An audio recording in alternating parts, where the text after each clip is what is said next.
मोर निर्मल परिणति में करते प्रभु और सदा विराम।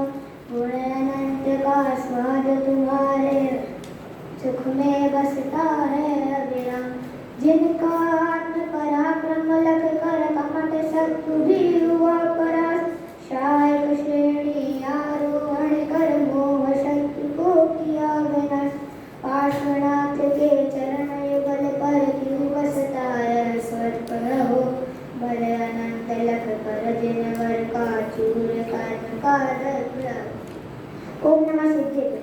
यहाँ पर उपस्थित सभी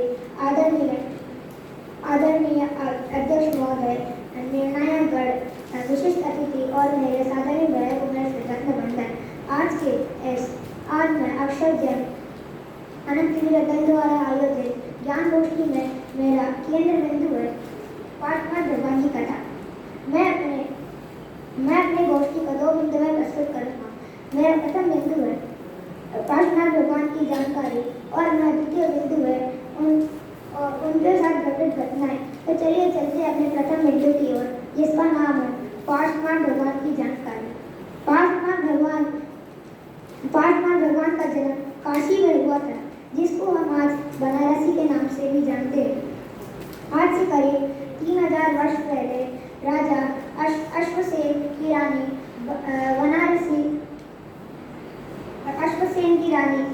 वामादेवी के गर्भ में पार्श्वनाथ भगवान का जन्म होता है।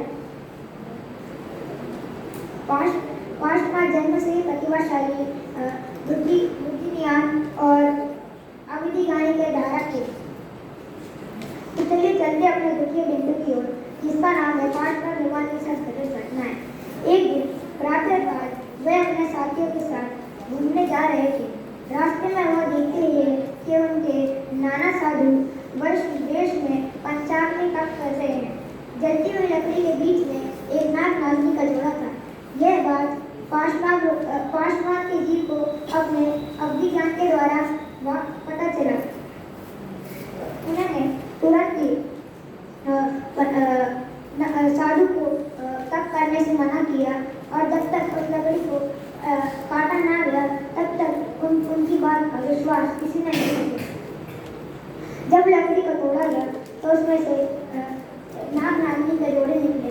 पार्श्वनाथ भगवान ने उनको नमोकार मंत्र सुनाया और वे नाग नागिनी के जोड़ मंत्र कषाय से मिलकर धरणेन्द्र और पद्मावती हुए।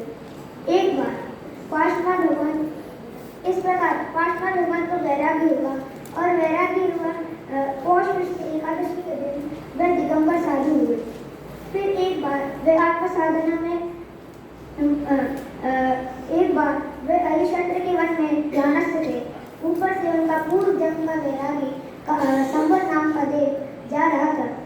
उसने जैसे ही उनको देखा तो क्रोध वश में आकर उनके ऊपर घोर तप करने लगा, उनके ऊपर पानी बरसाने लगा और उनके ऊपर ओले बरसाए तथा उनके ऊपर घोर तूफान चलाया, पत्थर बरसाए, पर पार्श्वनाथ आत्मसाधना से डिगे नहीं, वह मेरु के समान अडिग रहे।